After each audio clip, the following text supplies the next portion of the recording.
Welcome, listeners, but take heed. We will say whatever we need to share our knowledge, thoughts, and joy, and even things that do annoy. So join us now, but be aware. We have a tendency to swear. We'll dial it back a little bit. But frankly, we don't give a shit. Welcome to For Fawkes' Sake, a Harry Potter book movie compare and contrast podcast. I'm Ellen, and the loyal Hufflepuff to my left is Karlee. Oh my god, it's the badger sound. It is indeed. That's amazing. I know. But let's fly into the Phoenix flashback. Last week, we covered the last part of Chapter 37, The Lost Prophecy, and the absolutely no corresponding film scenes. Dumbledore forgets that sharing is caring and reveals that he has been keeping a secret from Harry. Unsurprising to Harry, Dumbledore reveals that he heard the prophecy almost 16 years ago. Through a very who's on first moment of maybe it's not me, maybe it is me, Harry discovers that the prophecy was certainly about him. Now, the movie, as always, gives us a confusing version of the prophecy. We round out this section with another Dumbledore apology for not making Harry a prefect this year. During episode 188, Dumbledore's Downfall, our Potter pondering was, do you think you could pull someone out from the veil? G'day Ellen, g'day Karlee, it's Jackson with my Potter pondering. Do I think that you could get someone out of the veil? No, I don't think so. I think once you're in it, and it doesn't matter how much of your body's in it, I think you're gone. I think you're just dead, and that's it. It's the doorway between the land of the living and the land of the dead, so I think once you're through it, you're through it. Hi, this is Jessica calling in my Potter pondering of if I can think someone can be pulled out from the veil. Honestly, the answer to this question depends on the rules of the veil, which we don't really know. The whole thing is a huge mystery. But let's say that the dead can pass through. Then could a living hand potentially reach in and pull someone out? Would they come back to life? Would they be a ghost? Would they eventually change like what happens when you use the resurrection stone? What if a living person did walk through it? What would happen to them? Say it was a situation with Sirius and his body fell into it. If he was dead before he fell through the veil, then, no, I don't think he could be pulled out. But if he was only stunned and still living when he fell through it, then maybe Harry truly could have reached in and grabbed him. But if he was alive when he fell through and passing through the curtain kills you, and in that case, if Sirius wasn't dead when he happened to fall into it, he really is just the unluckiest person ever. I guess I don't really have an answer. I just have more scenarios and questions. Yeah, I'm looking forward to hearing what everyone else has to say because I really have no idea. Jen said nope. If you could, they would have pulled back Sirius. She thinks if you pass through the veil, you die. It seems to be a place between life and the other side, so yeah, dead. No coming back from that unless you want to discuss zombies. Michaela said that she thinks if you could, it would be similar to the resurrection stone. The veil seems to be the bridge between the living and the dead, so even if someone was pulled from there, they would eventually turn sad and cold because they no longer belong in the land of the living. Unless they become a ghost and have unfinished business. Thank you so much for your responses.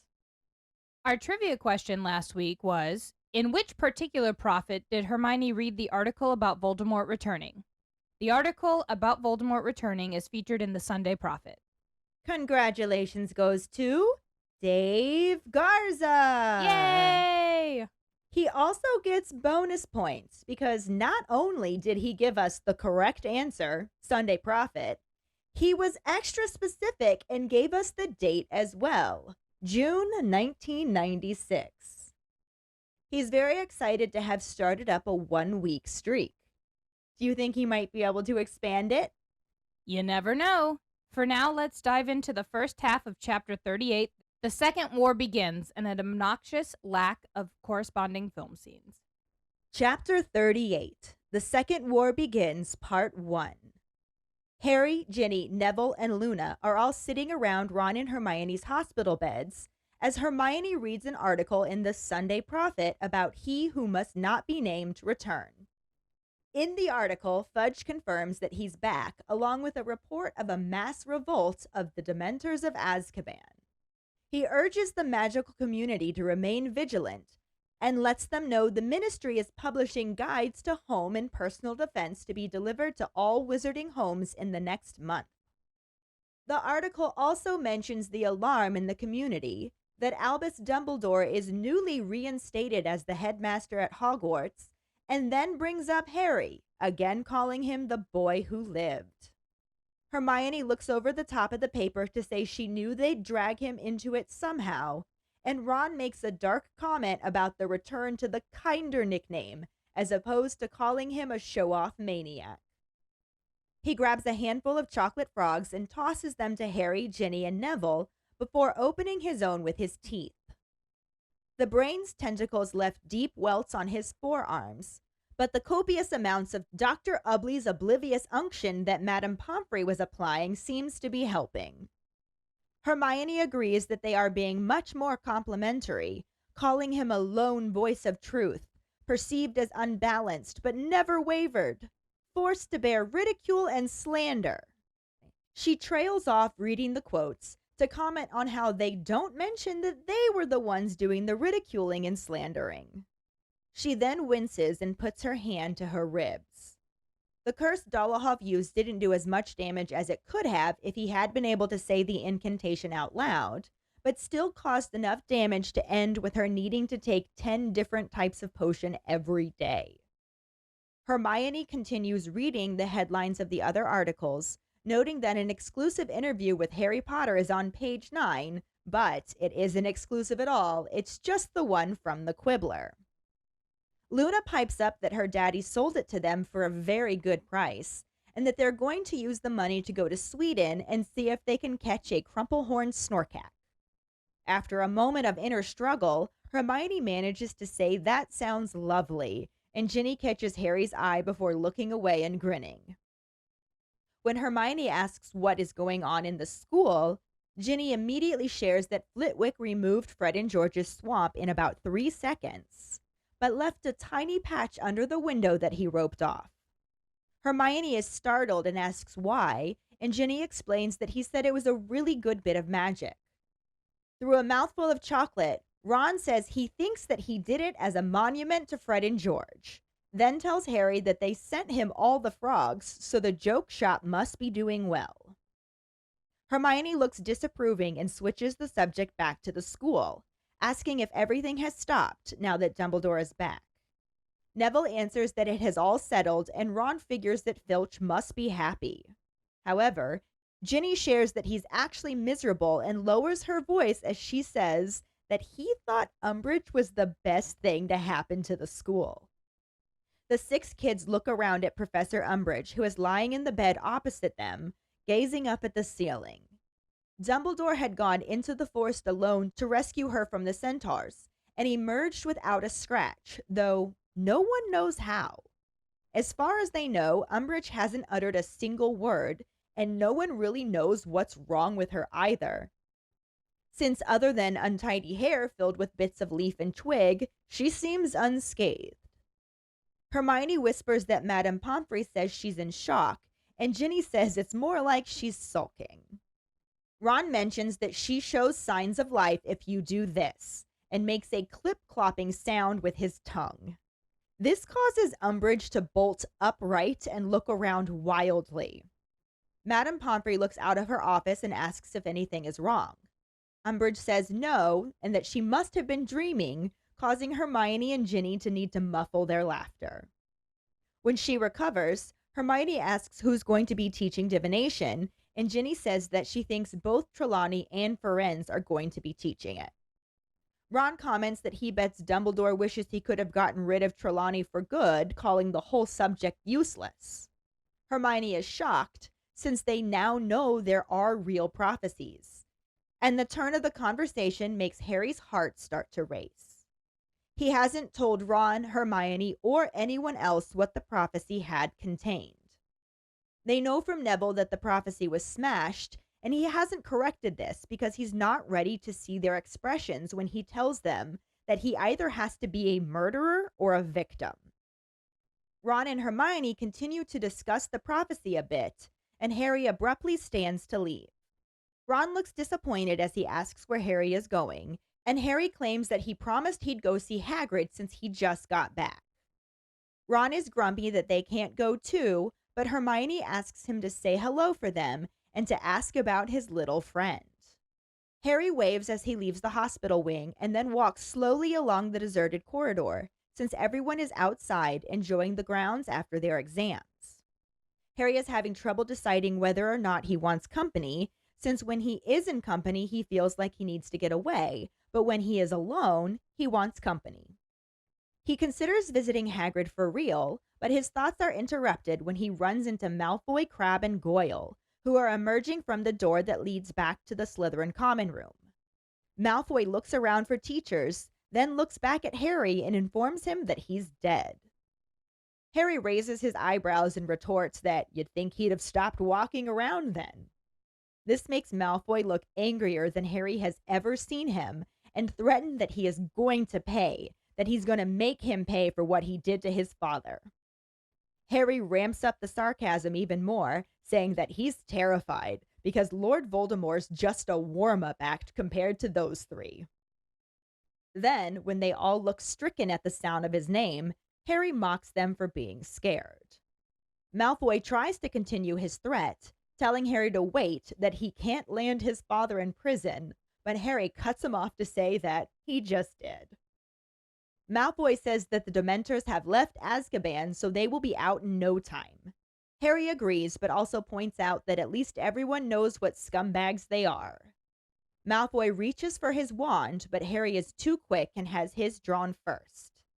They are cut off by Snape, who tells him to put his wand away and attempts to take points from Gryffindor, but realizes they don't have any. As he begins to suggest what he will have to do instead, he's interrupted by Professor McGonagall, who declares that they will have to add some more.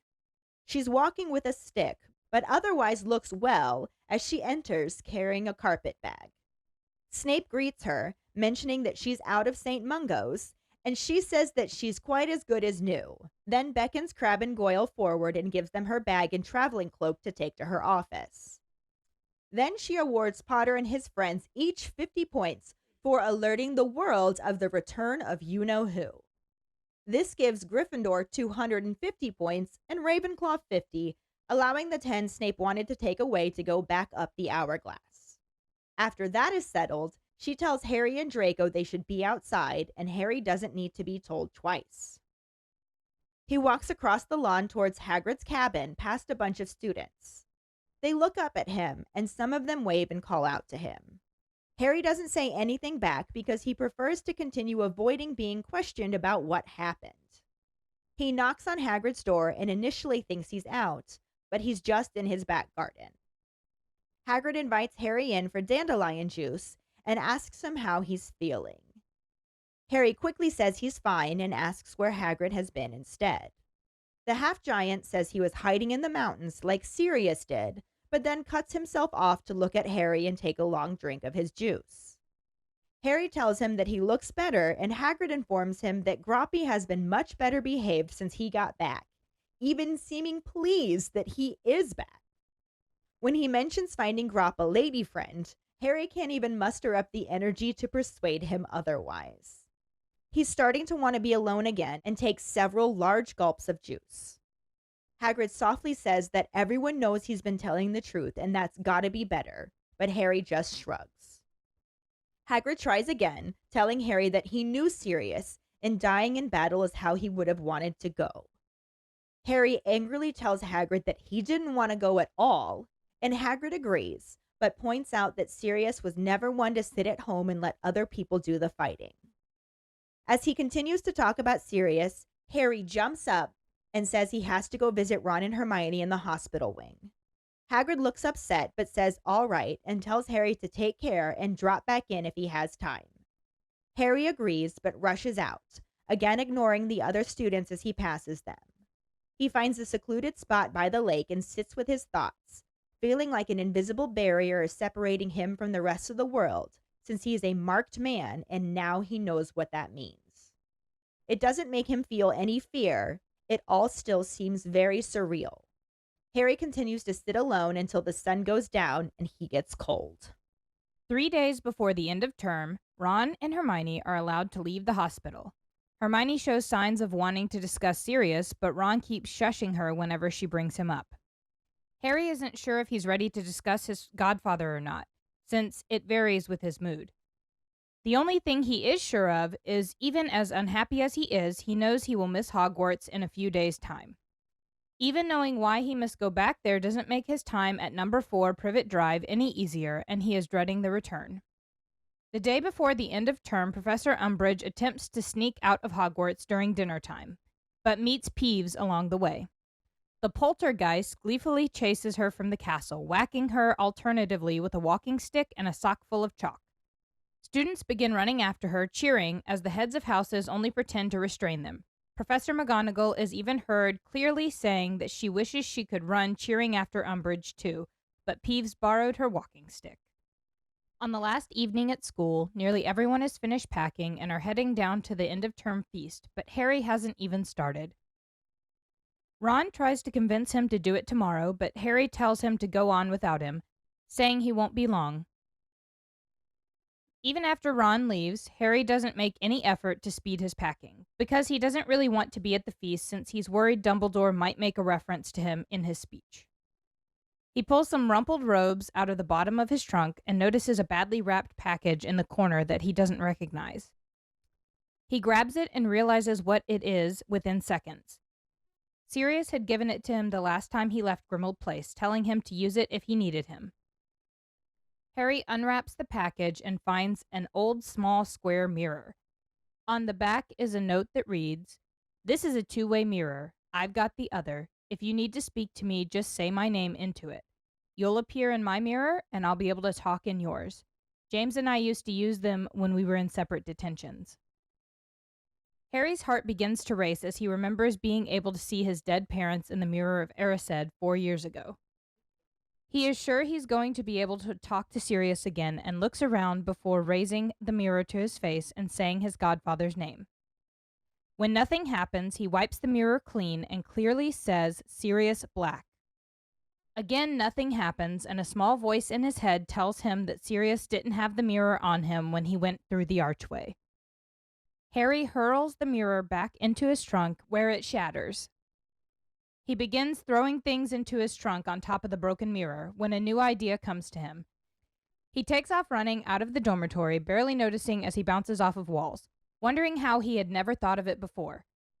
He runs past the fat lady who calls to him about the feast, but Harry has no intention of going to the feast. He's looking for a ghost.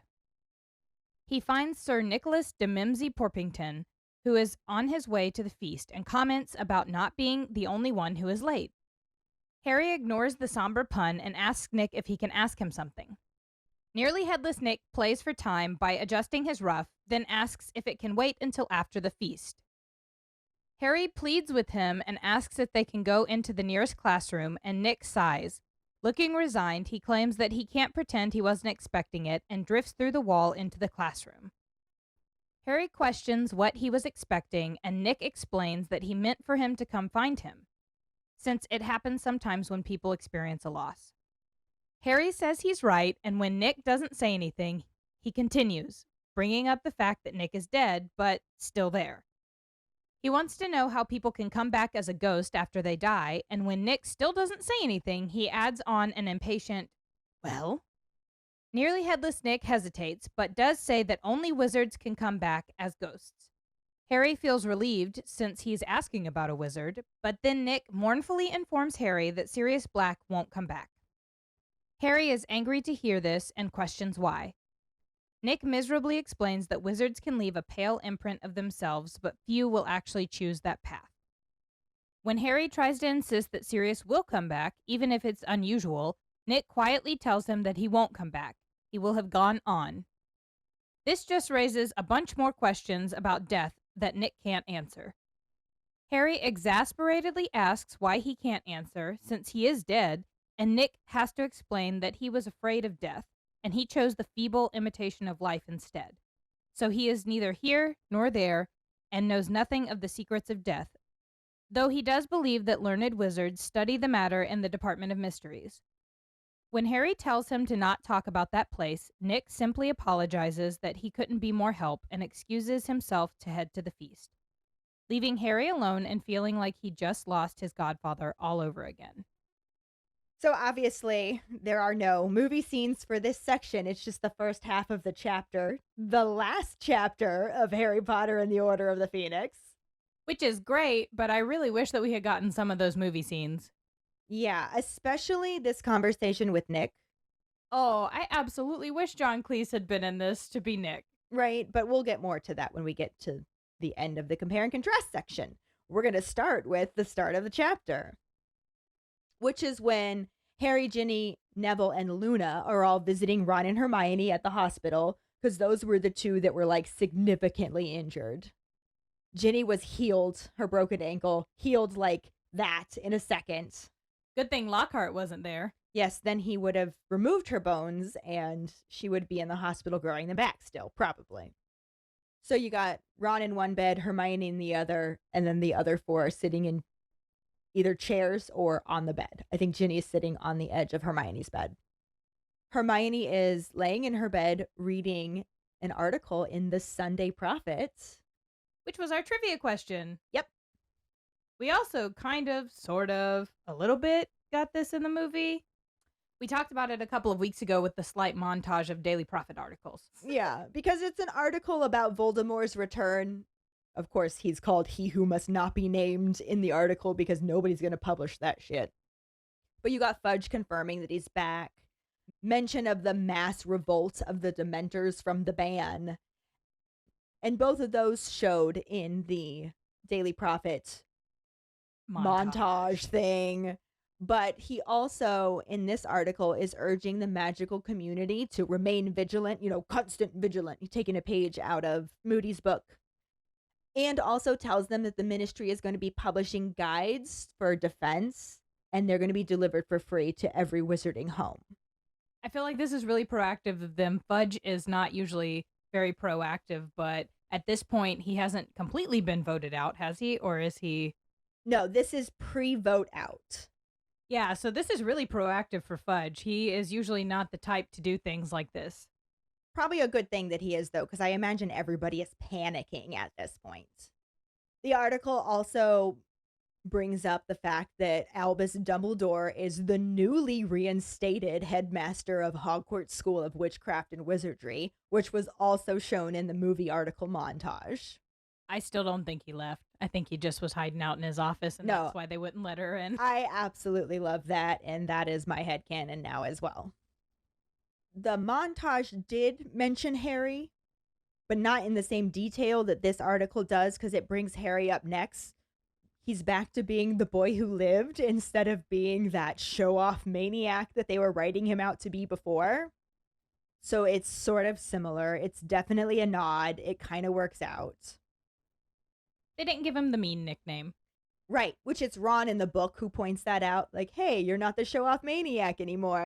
As he's grabbing a handful of chocolate frogs that he shares with Harry, Ginny, and Neville before opening his own with his teeth.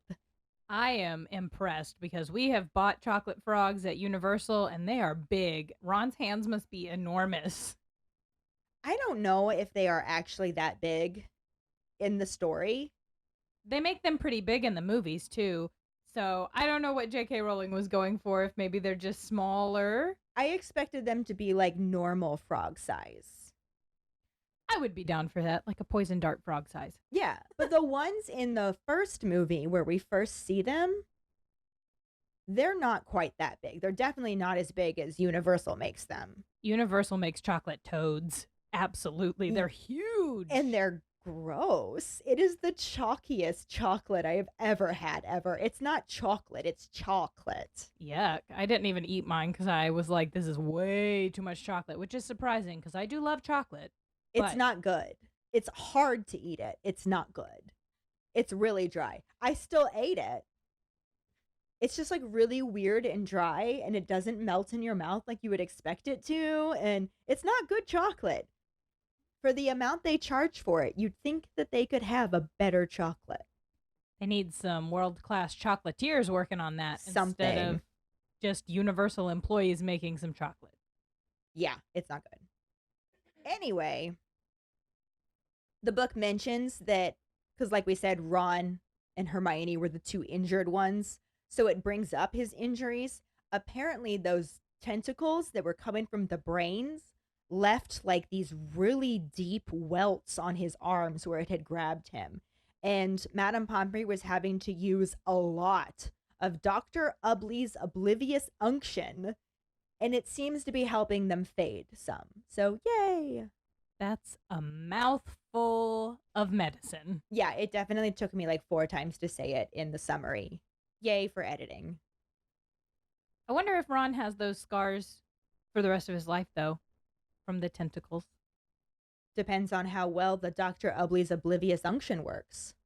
That's true. I know that they usually use dittany, so I'm interested what's different about this oblivious unction. Well, the dittany heals wounds, but I feel like welts are different. They're marks as opposed to wounds.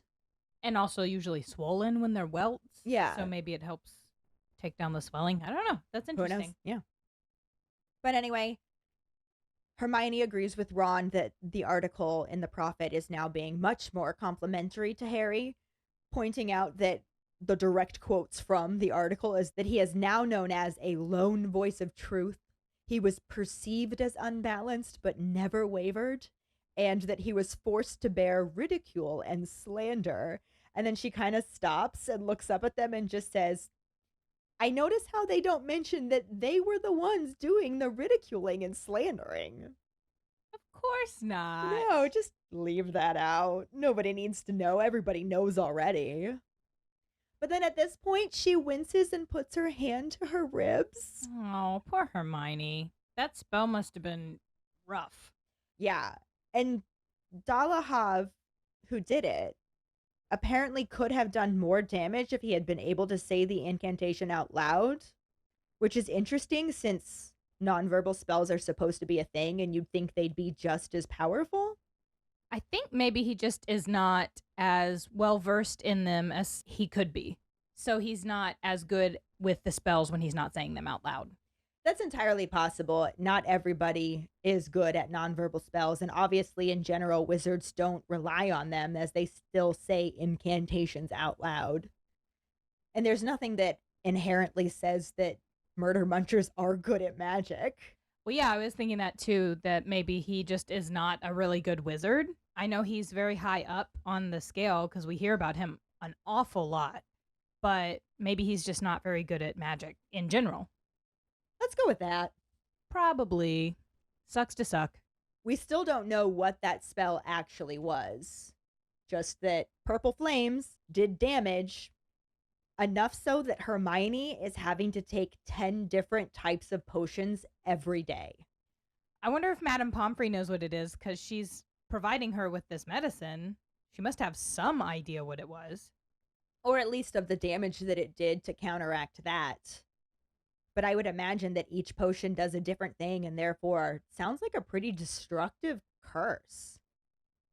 But she's healing and she just keeps reading the headlines of the other articles, pointing out that there's an exclusive interview with Harry Potter on page 9 and that it's not actually exclusive because it's the same one that he gave for the Quibbler. And I feel like Harry's got to be sitting there like, I didn't do an exclusive interview with the Prophet. What? He gave an exclusive interview to something. Another reason he's not a Ravenclaw. Yeah. I mean, that's just in my own head there, but I like to think that he's sitting there going, exclusive interview? What? For the Quibbler? I mean, exclusive interview? What? For the Prophet? I didn't do that.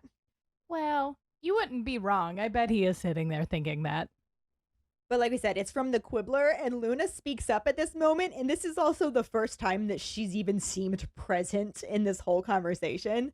But she speaks up to tell them that her daddy sold it to them for a very good price, and they're going to use the money to go to Sweden and try and catch a crumplehorn snorkack. And this cracks me up for multiple reasons. A, it's funny because Hermione just like sits there and can't say anything and finally manages to go, that sounds lovely. And then Ginny catches Harry's eye and then they look away and grin. So that right there, super cute and amusing. I really like that Luna and her dad have already planned out their summer and they're going to find this fake creature. Well, we don't know it's fake. It might be real. It might be.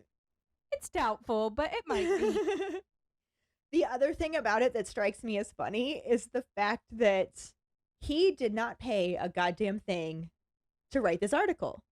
Harry didn't get money. Rita Skeeter didn't get money. I love that Rita Skeeter didn't get money. And then he just turns around and sells it for a lot of money. Xenophilius is definitely a good businessman. He sounds very Slytherin to me. He is ambitious. I could see the Slytherin side for sure. He is very smart and he uses really good tactics for getting what he wants. So he got that article for Harry and he was like, I'll publish you, absolutely. And Rita Skeeter hasn't been able to write. And so Hermione was like, this is a way for you to get published with me not revealing that you're a beetle animagus, you know? So it's really interesting that he uses these tactics and I don't think Harry would have taken money, but, you know, Rita Skeeter definitely would. Oh, absolutely. And let's be honest, in that situation, Hermione was the Slytherin. Hermione definitely has Slytherin qualities occasionally. She definitely has those moments. But she then changes the subject, wanting to know what's going on in the school. And Ginny lets them know that Flitwick, within 3 seconds, got rid of Fred and George's swamp. I love him. But he left a tiny patch under the window and roped it off. And Hermione's like, why would he do that? And Ginny says that he said it was just a really good bit of magic, but Ron is pretty sure that he did it as tribute to them. I think it's both. Fred and George are really good at magic. They transfigured Ron's teddy bear when he was 5, so they would have been 7. They transfigured his teddy bear into a full spider. That's major magic. And actually, in the next book, when they go, there's that whole section where there's shield charms and stuff like that. Oh, yeah. They've definitely done some really cool things. And they're really good at magic. Which seems to be lending itself to the success of the joke shop, because they're the ones who sent all of those chocolate frogs to Ron. And if those go by universal prices, they're not cheap. But I'm your brother. 10 galleons. We're not there yet, Karlee. Meh. Hermione doesn't seem to approve of this. Can you imagine her being aware that they have all of that intelligence and are not using it for good in her mind? I think Hermione in the back of her brain is probably thinking, damn, I should have gone after a twin. I don't think so. She was too disapproving of them. And still is, apparently. So she changes the subject back to school, wanting to know if everything has settled since Dumbledore's back. And Neville says yes, and Ron's like, well, Filch must be happy. And Ginny's like, no, actually, he's miserable. And then she lowers her voice because they're about to talk about somebody who is in the room. Says, he thought that Pepto-Bismol was the best thing to happen to the school. I don't know what Filch would have been basing that on, because the school fucking fell apart. But he got to do everything that he wanted to do, like torture students when they got in trouble. He was going to get a letter to kick Peeves out. Like, he was getting the school that he wanted. But you don't have any magic, baby. You don't get to be in charge of what happens at the magic school. Yeah, I'm and sorry. how did that work out for him? Like, he may have gotten some things that he wanted, but it made the school a lot worse. I wonder how hard it is for him to be at that school. Yeah, that's a really interesting thing. It's got to explain a lot of his bitterness. But why would you choose to be there? Just to be part of it somehow? Or I don't know. I wonder if his parents were professors or something, and he felt comfortable at the school because he probably lived at the school growing up if his parents were professors, and he doesn't know anything else. Now I want a Filch backstory. I'll do a Filch backstory, absolutely. Filch fanfic. But anyway, like I was saying, Pepto-Bismol is actually in the room. She's in the bed across from them, so they don't want her to hear. But she is just kind of laying there gazing up at the ceiling and doesn't fully seem with it. We learned that Dumbledore, upon return, went out into the forest all alone to rescue her from the centaurs and came back without a scratch. Was he carrying her? I would have to imagine so. That's very nice of him. She didn't appear to have a scratch either, but she did have very untidy hair that was filled with leaves and twigs. So something happened to her? Following folklore of centaurs, centaurs are not the kindest creatures usually. Now, I know in Harry Potter we have Firenze, who is very kind and caring to Harry, but generally in folk tales, when centaurs take women off, they take them to Do stuff. unconsenting stuff. Yeah. And maybe that did happen to her? I feel like she'd have been worse for the wear if it did. Well, the way that she has a little bit of PTSD where Ron can make the sound of their hooves and she gets scared. The community talks about how inconsiderate the author was and how thoughtless she is at this point if she just put this in here and didn't look into the backstory of centaurs and how they actually treated their captives and stuff. Now, Pepto-Bismol didn't do anything good. She didn't do anything to help her case at all. I don't think anybody in the scenario deserves anything like that. And I really hope that is not what the author was intending to say happened. It is a kid's book, so I don't think she was intending that at all. At this point, is it a kid's book? It's still considered kids, I think. Kids as in non-adults. I definitely think 1, 2, and 3 are kids' books, but I think when you get towards 4, 5, 6, and 7, they're more young adult because it is coming of age. You're reading the book at the age Harry is, or if you're my age, you're reading the book at the age Harry was. You're reading it at 11, and you're like, oh, first year, yay. You are also going up and getting into darker times with yourself and turning more into that mature content. Yeah, and I am inclined to agree. I think maybe the word young adult to me just means old kid because young adult sounds better than saying old child.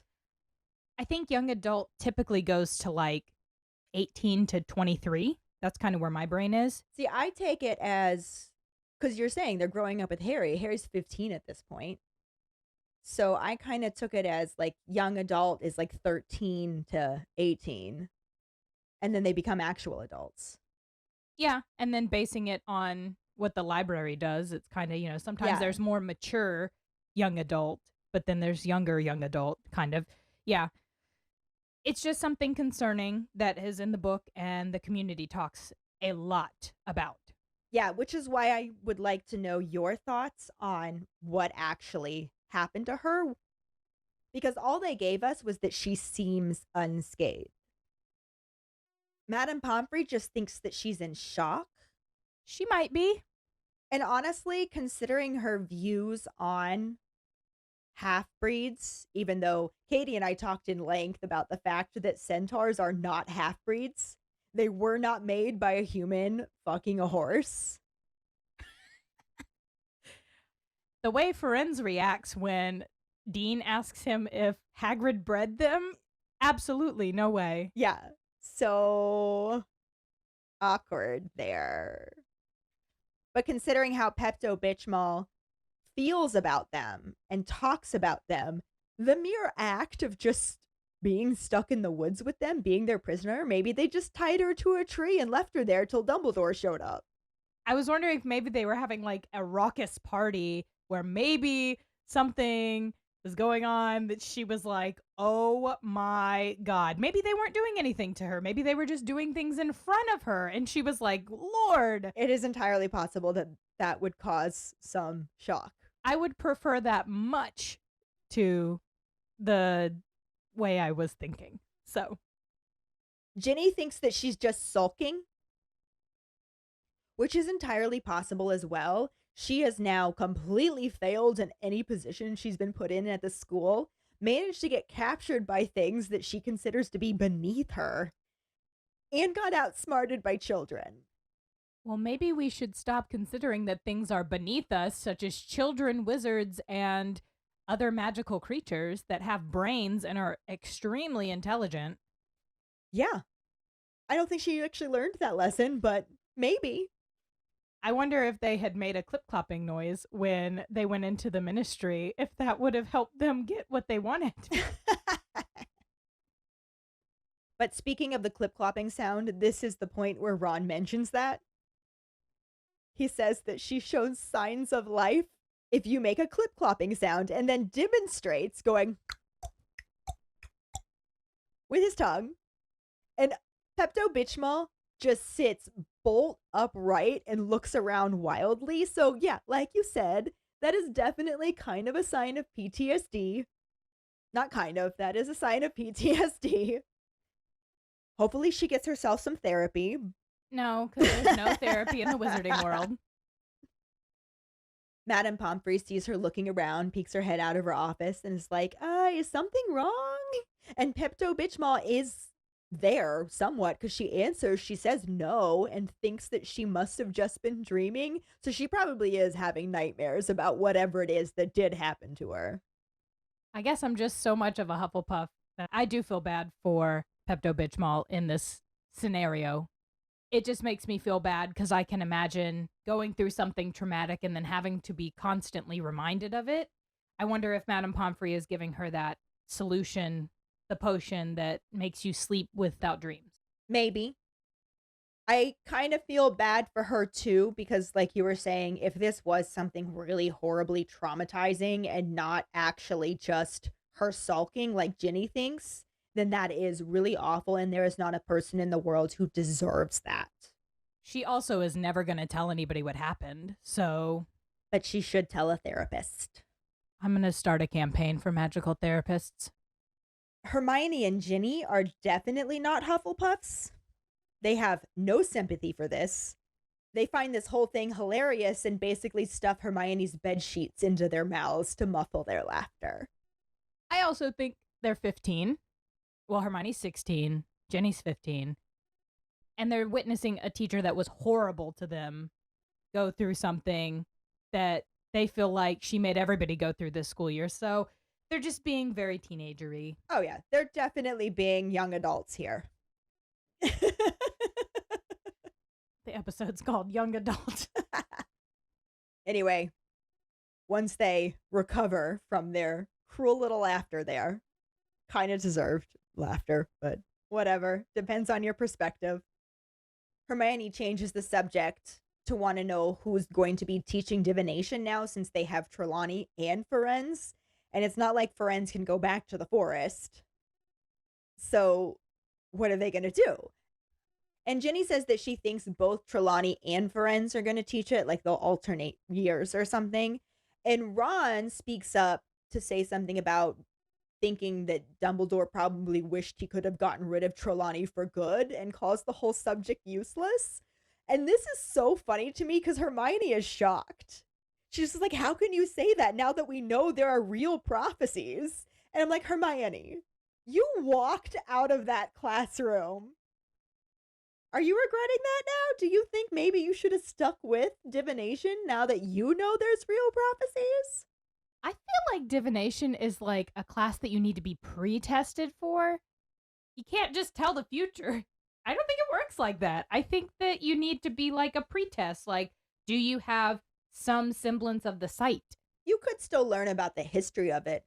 I think the way Ferenz teaches it, based on the planets and stuff like that, that's one way to teach it. But maybe have Trelawney actually teach seers.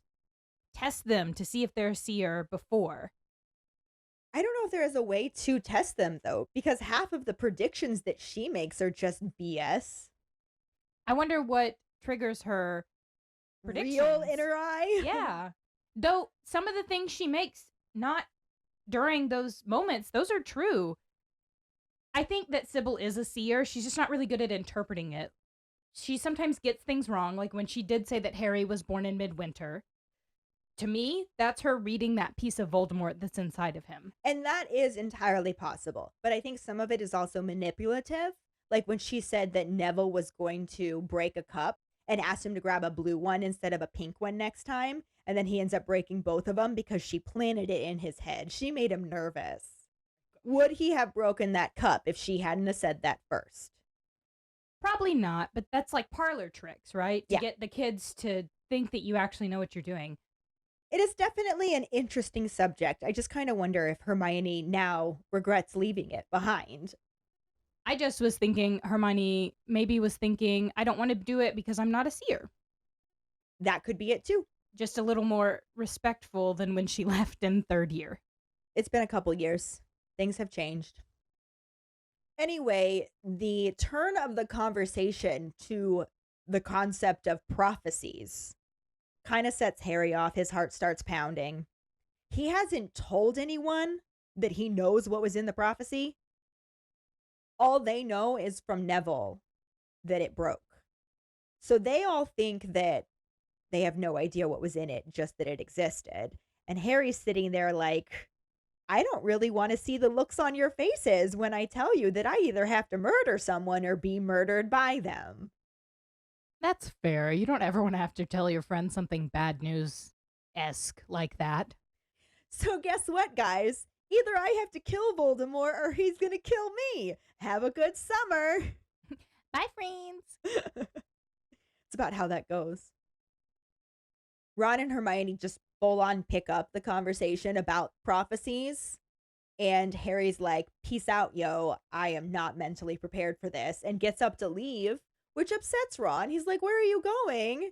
And Harry says, I promised I'd go see Hagrid. He just got back. I feel like they could have taken a moment and been like, oh, this is making Harry uncomfortable. Maybe we should stop talking about it. You'd think that they might pay attention to that, but I think they're just so caught up in the conversation. And maybe afterwards, after Harry left, they were like, oh, he probably isn't ready yet. But in that moment, they're just caught up in it. So he says he's going to go see Hagrid. Ron's kind of grumpy because he's still stuck in the hospital wing and can't go too. Hermione says, just say hello and ask about his little friend for us. And Harry just kind of waves as he's leaving to let him know that he heard what their request was, and starts making his way down the corridor, which is pretty deserted since everybody's outside. They're done with school. They just have this free time before they head back home. And it's nice weather because it's June. So nobody is really inside the castle. And Harry is just wallowing in his aloneness, which goes back and forth between something he wants and something he doesn't. Because there are times when he's like, I can't be alone with my thoughts. I need to surround myself with people and distractions. And then there are other times, like just now, that he's with people and a topic comes up that he doesn't want to talk about. And he's like, I need to be alone with my thoughts. I feel like he just needs to be in a room of people who don't know what's going on.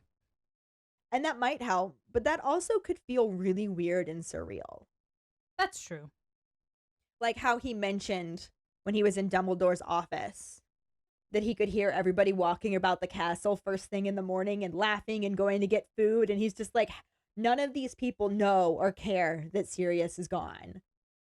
It's just weird if you're in a room where nobody has any idea what you're dealing with. I mean, I guess that's kind of like life, because nobody really knows what's going on with somebody else. And that's why you should always be kind to people, because you never know what's going on. Exactly, Hufflepuff. He actually does consider visiting Hagrid for realsies, but doesn't get to that point before he's interrupted by the arrival of Nazi von Douchebag II and his two cronies. They're coming out of the Slytherin common room, and Nazi von Douchebag II immediately looks around for teachers because he's going to do something he's not supposed to do, starting off with telling Harry that he's dead. Truly, in this moment, I don't like Nazi von Douchebag II. I don't. However, Harry got his dad thrown in jail. Now I know they made the wrong choice. They chose the wrong side. I definitely get that. But his dad's in jail. That's like a person he looks up to. And his dad is like living in this terrible place where he's going to be essentially tortured. Because that's what Azkaban is. They get tortured. By the Dementors that are no longer part of the ban. It says they're no longer in the control of the ministry, which makes me intrigued. That means they're just going around doing whatever the fuck they want. I took it as they left patrolling the ban. Well, I'm sure, but I bet some are still there, especially if there's new people coming. Oh, yeah, New definitely thoughts to tasty take. little snacks.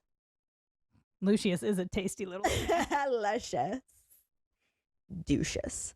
Anyway, I kind of agree with what you're saying. Like, that does really suck for Draco. However, Harry did not land his dad in the ban. His dad landed himself in the ban. It is our choices. I understand.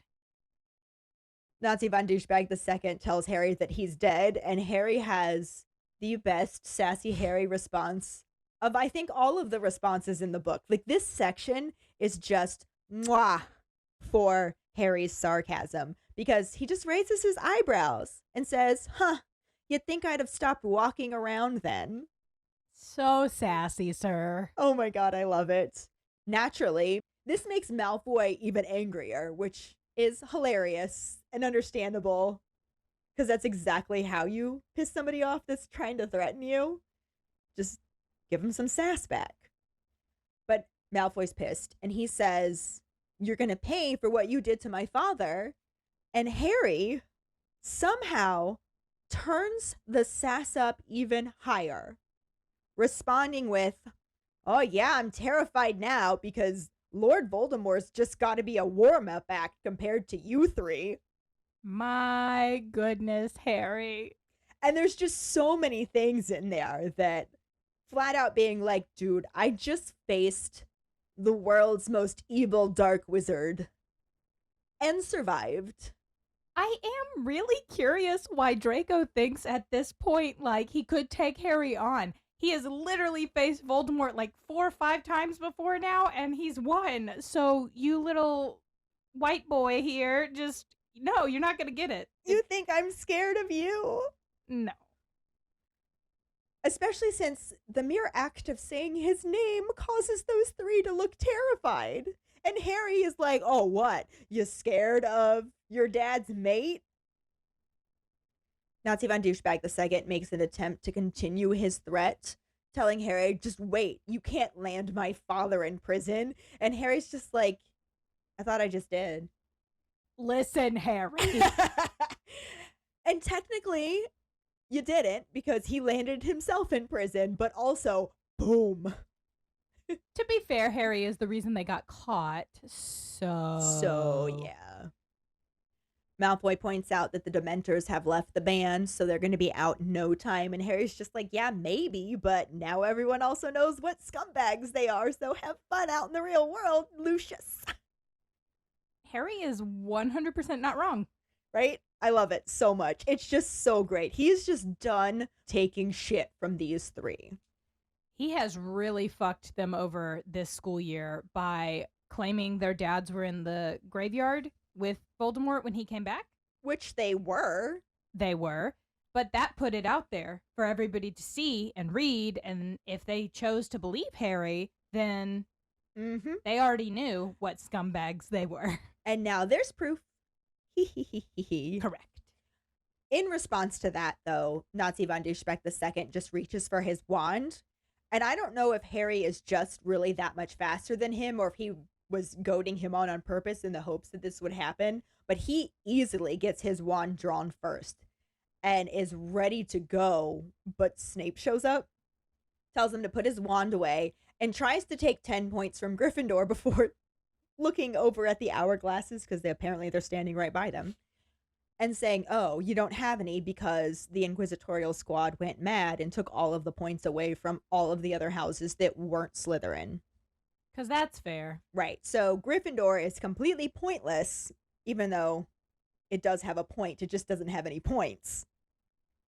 And Snape starts to say what he's going to have to do to punish Harry instead. But before he gets really into that, Professor McGonagall shows up and she's like, what we'll have to do instead is add some more. I feel like Harry would have ramped up his sassiness and been like, come at me, bro. Right? Oh, he's not happy with Snape still, I'm sure. So Professor McGonagall's there now. She's out of St. Mungo's, looking a lot better, though she is walking with a cane. She has her cloak and her carpet bag from her travels. I imagine from Hogwarts to St. Mungo's and back. I don't know if they gave her some time off at home or something, or if she even has a home outside of Not live at the Hogwarts. school? I'm confused. I mean, Snape has a home outside of Hogwarts. yeah, but that was his family's. Well, she might have her family's Yeah. house. But anyway, she beckons Crabbe and Goyle forward and gives them her bag and cloak and is like, take these to my office. And just like shoves them at him and gets rid of them. And then she gives Potter and his friends, who all went with him, 50 points each for alerting the world of the return of you-know-who. I don't know why she said you-know-who. She's still hesitant to say it at this point, I think. I could have sworn she'd said it before, but maybe not yet. She says it in 7, and it's a big deal. Yeah, maybe. Say his name.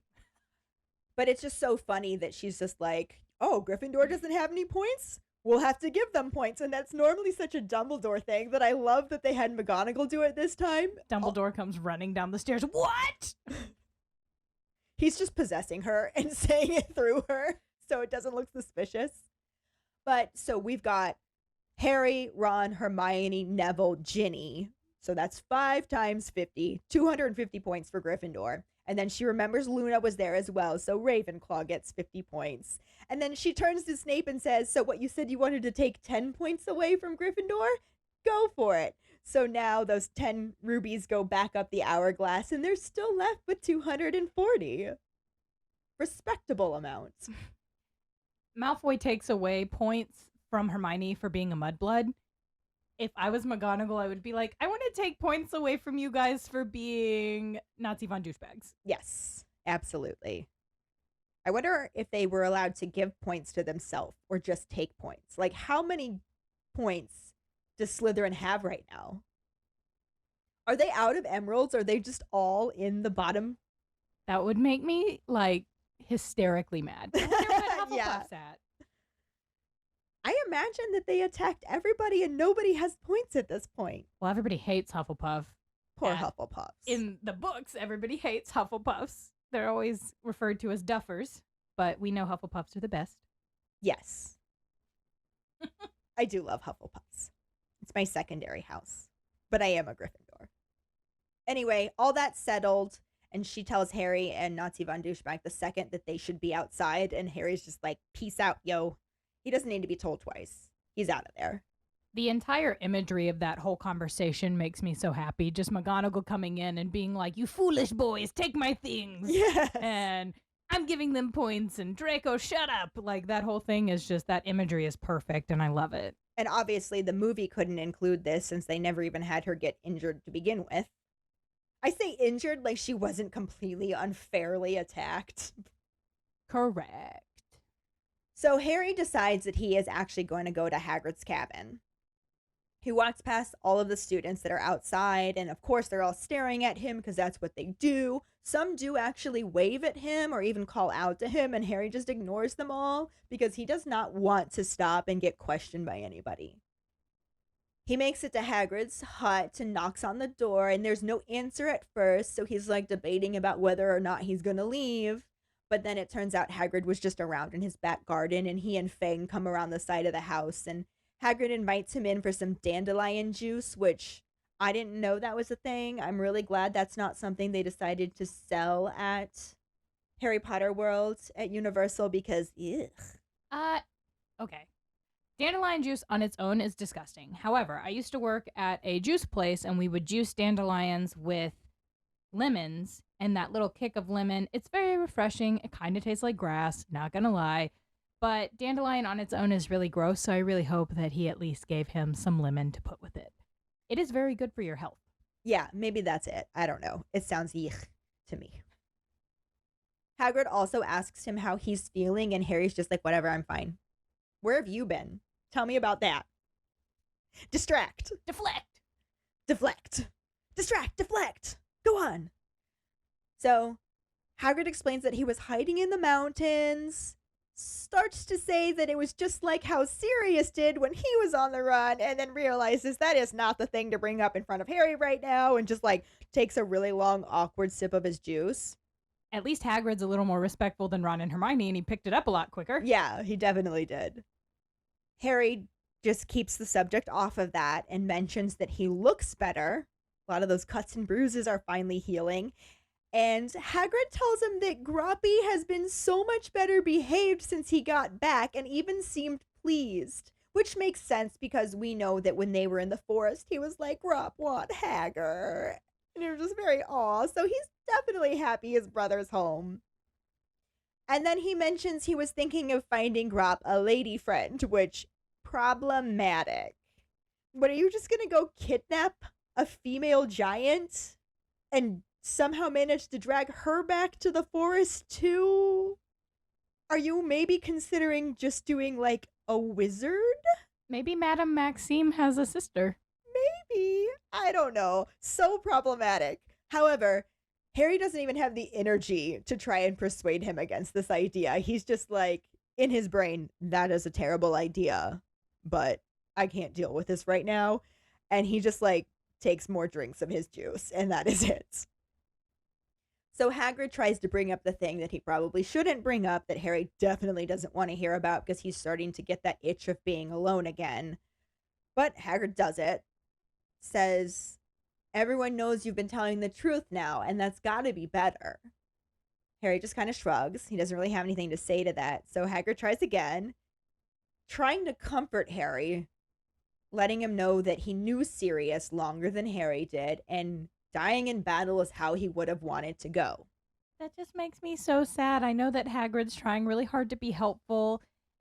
Harry doesn't really want to hear that, and I know that he knows Harry doesn't want to hear that, but I feel like he's trying to be like, but really, I knew him longer than you, and this is really what he would have wanted. But that's never what anybody wants to hear. No, it's definitely a tough thing to cross. And Harry is not in the place to hear it. He just gets angry, and he's just like, he didn't want to die at all. Which Hagrid does agree with, but then reminds Harry that Sirius was never one to sit at home and let other people do the fighting. At this point, Harry just jumps up and says he has to go visit Ron and Hermione in the hospital wing, so hey, at least he has that built-in excuse. Hagrid's bummed out, but seems to understand that he needs to let him go and just tells him to take care and drop back in if he can, which Harry agrees but rushes out, past all of those students that he continues to ignore, and just finds himself a spot all alone right by the lake where he's not going to be easily noticed by other people and can be alone with his thoughts. He feels like there's some sort of invisible barrier that separates him from the rest of the world. And I think that separating himself physically from the rest of the world is actually enhancing that. But it's just tough for him right now because he's felt like a marked man his whole life, but now he actually knows what that means. And he's not really afraid of it, but like I said, it's very surreal. It's just strange. And he just sits there with his thoughts until the sun goes down and he starts to get cold. I think Harry really just needs somebody to sit with him and not talk. That's the kind of company he needs. He just needs a presence of a person, but not necessarily to be talking about it. Even if it wasn't sitting in silence, it could be talking about trivial things. Quidditch. Something. There's 3 days left to their term when Ron and Hermione are finally able to leave the hospital wing. And Hermione, not understanding that Harry probably needs somebody to sit in silence with, keeps trying to discuss Sirius with him. And Ron at least seems to get it enough and shushes her whenever she tries. Harry isn't sure if he's ready to talk about his dog father or not, because there are moments when he wants to, and then there are other moments where he doesn't. It kind of swishes with his mood. All he knows for sure at this point is that even though he's miserable right now, he knows he's just going to be more miserable when he makes it back to Privet Drive, so he's dreading that. Then the day before the end of term, Pepto-Bismol is allowed to leave. And she tries to sneak out of Hogwarts while everyone's at dinner. But this is completely thwarted by Peeves into what is quite possibly my absolute favorite moment from the entire series, both for randomness and just genuine amazingness that is Professor McGonagall and the kookiness that is Peeves. And the very fact that this did not make it into the movie is probably my lifelong sorrow. So Peeves chases her from the castle, whacking her alternately with a walking stick and a sock full of chalk. I want to know where he got the sock. I'm sure he just collected the chalk from the classrooms, but he took the time to fill a sock with chalk. He is a poltergeist. Poltergeists steal things frequently, so he's Yes. stealing things from the laundry. I love it so much. And then because of her reaction to this, it alerts the students that something's going down, and they start chasing after her, cheering, while all of the heads of houses are like, no, stop, don't. It's like the Willy Wonka thing. No, stop, don't. I'm going to say this is in the movie. It is not in a Harry Potter movie, but it is in Matilda when they chase Trunchbull out of the school. Yes, I wanted that moment in this. It definitely rings similar vibes. Yeah. And then my absolute favorite part is Professor McGonagall doing the no, stop, don't, and then sitting back down, clearly saying, I wish that I could have run cheering after her too, but Peeves borrowed my walking stick. She helped. I like to believe that she fucking handed him the walking stick. Get her, Peeves. Oh, get absolutely. her. Then on the very last evening of school, everybody's getting ready to go down to the end of term feast. And they're all packed. Harry has not even started. So he sends Ron down without him. And he's just like, I'll meet you there later. I won't be long. Ron leaves. And Harry just continues not packing, essentially. He's kind of like half-heartedly pulling things out of his trunk and trying to get organized. But really, he doesn't want to go to the feast. He's afraid that Dumbledore's going to make reference to him in his speech like he did last year. And just doesn't want to deal with it. So he's just sort of like, whatever. Just not really packing, but not packing. And in the process of taking things out of his trunk, he notices a poorly wrapped package at the bottom in the corner. Doesn't recognize it right away, but when he picks it up, he then remembers what it is. It is the most frustrating plot device. It's essentially a MacGuffin in this book because it served zero purpose for this entire story, and had it been used, it would have changed the story, though it does become more significant later on. Just not yet. Right now, all it does is make us angry because he now remembers what it is when he picks up the package. Sirius gave it to him the last time he was at Grimmauld Place, telling him to use it if he needed it, and Harry said, I'm not going to use this and have you do something stupid that you shouldn't be doing, and he just puts it in his trunk and completely forgets about it. Would have changed the story if he had just remembered that and opened it, because he opens it now, and he finds this old, small square mirror. It's very dirty. The back of it has a note that says, this is a two-way mirror. I've got the other. If you need to speak to me, just say my name into it. You'll appear in my mirror, and I'll be able to talk in yours. James and I used to use them when we were in separate detentions. And my heart breaks so much at this point.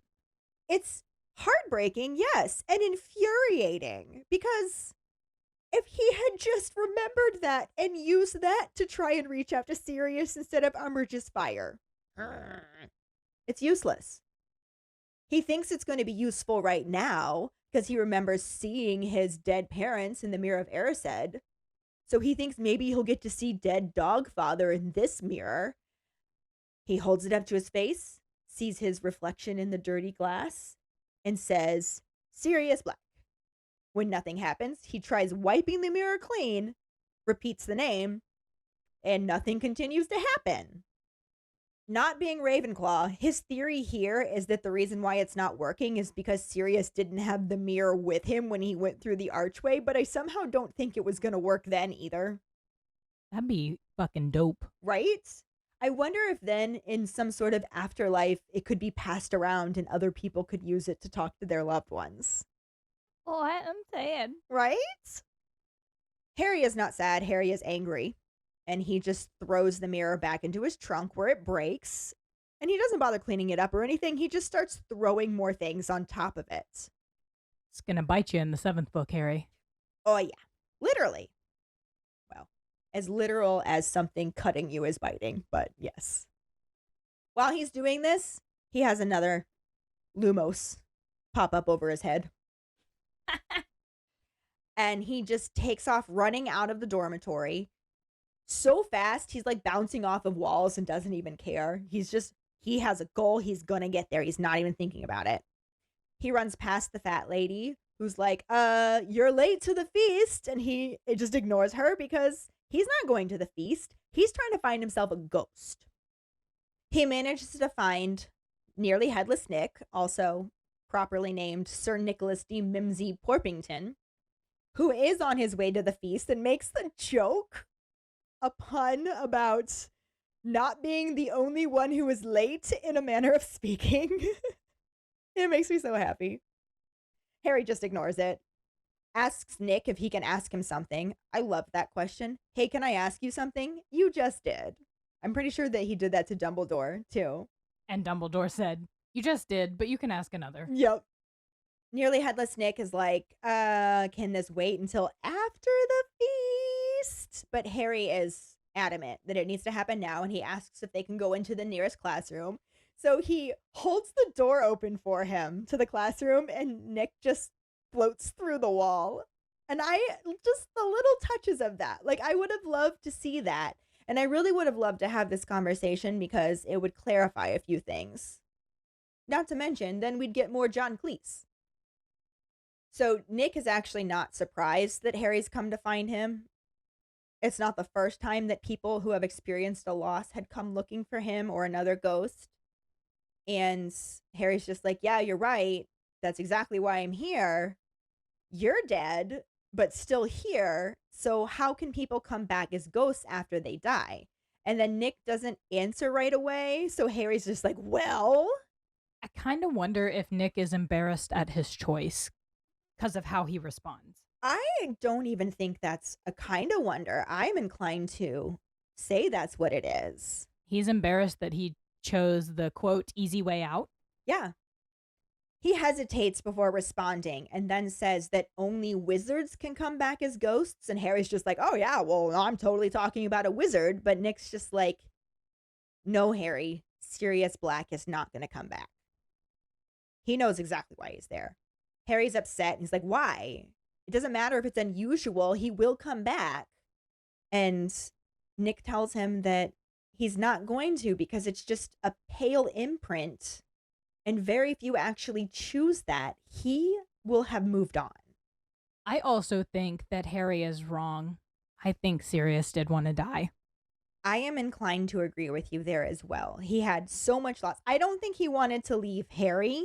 No, but I think the prospect of seeing James and Lily again, I don't think he would have chose to be a ghost.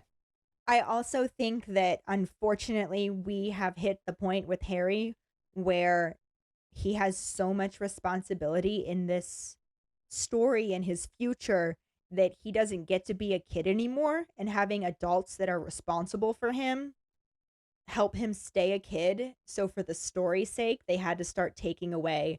Honestly, that's what I think about Hedwig's death as well. It was like his last tie to childhood. The author said that's what it was. She killed off Hedwig to kill off the last piece of his childhood that remained. I think it had a lot to do with that for sure. We'll talk more about that when we get there, obviously. But this conversation that he's having with nearly headless Nick is only raising a whole bunch more questions about death, and Nick can't answer any of them. So Harry's just like, what the fuck, man? You're dead. If anybody would know about this, why is it not you? And Nick has to tell him, and this is why I think you're right, that he was just embarrassed. Nick has to tell him that he was afraid of death and chose this feeble imitation of life instead, so he's neither here nor there and doesn't know anything about the secrets of death. Because he chose to not go there. Yeah, so he doesn't know, and he just is but isn't, and I think you're right. I think he's embarrassed by that. I think that if he could change that, he would. This has very Voldemort vibes to me. I don't want to know what's on the other side of death, so let me never get there. Well, I don't know that he didn't want to know. I think he was just scared. Didn't want to go. Well, Nick's death was very, very, very traumatic, so I understand that, but it rings similar back to Voldemort's I don't want to die dealio. Yeah. Not that he's like him at all. I'm just saying wizards seem to have a lot of ways to not die. Nick brings up the fact that he believes wizards study the matter of death at the Department of Mysteries, which could be what the Arched Room is for, perhaps. Harry's just like, don't talk about that place. And Nick just apologizes that he can't be more help and excuses himself to go to the feast because now he's extra late. And this just leaves Harry alone in that classroom, feeling like he just lost his dog father again. I think that I really would have liked to see John Cleese do this because you don't get to see John Cleese be somber ever. And this is a very somber, touching moment. Yeah. This is where we're cutting off the chapter. Kind of a long episode, a little bit longer than normal, but there was just a lot to talk about. And it works out pretty well with the movie section if we cut it out here because of where he goes next. Since there are no movie scenes, we can go straight into our Potter pondering. So what do you think happened to Professor Umbridge when she was taken by the Centaurs? Find the post on our Facebook page and share your thoughts, or call us at 216-526-6792 and leave your response as a voicemail. If you choose to talk about a touchy subject, can you please say trigger or content warning? Also, make sure that you start off telling us your name and then go into your answer. Don't forget that you can also stitch a response on TikTok. We really look forward to reading, hearing, and seeing them. So we don't have a Sorting Hat story, but we do have a wizarding word. This week's wizarding word is that Bloomsbury Children's Books, Twinkle, and Warner Brothers Studio Tour in London, The Making of Harry Potter, have banded together for an extremely unique study session indeed, where teachers and students alike will get to tune in to a virtual lesson hosted by the Wizarding World's very own Ivana Lynch. So if you don't know, Ivana Lynch is the one that plays Luna Lovegood, and she is hosting this really cool creative writing, book pumping event. She's working on this, and we are going to actually post the link so that you can find it. It will be happening on September 28th, which apparently is Harry Potter Book Day. Yeah, it does sound really cool. If you do want us to read your Sorting Hat story, you can send it through social media or email it to us at forfawkesakepodcast@gmail.com. Let us know your house, wand, patronus, how you got into Harry Potter, and anything else you might want to share with us. We really look forward to reading them. Now for this week's trivia question. Who is the Order member that initially speaks to the Dursleys about their treatment of Harry? The first one who responds with the correct answer and the code word #DursleysDemented will get a sticker. Another way to get a sticker is to rate and review us through iTunes. If you don't have an Apple account, then you can write us a recommendation on our Facebook page. Make sure to email us at forfawkesakepodcast@gmail.com to let us know you did, and we'll get back to you to figure out which sticker you want and where to send it. Don't forget to find us and follow us on Facebook, Instagram, Threads, and TikTok at FawkesSakePod.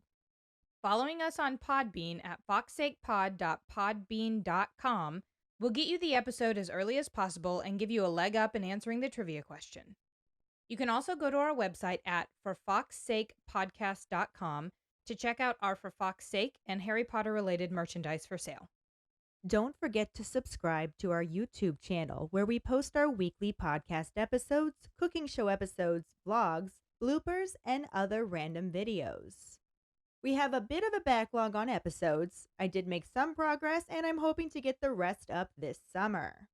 If you would like to support us as a patron, you can sign up on patreon.com/FawkesSakePod. $2 and up a month will get you some awesome perks like For Fawkes' Sake swag, access to our Discord channel, chats, virtual hangouts, And more. join us next week when we talk about the very last part of Harry Potter and the Order of the Phoenix, the second half of Chapter 38. The Second War begins, and the somewhat corresponding film scenes. Thanks for listening. Hope you hear us again. I'm Karlee. I'm Ellen, and we are For Fawkes' Sake.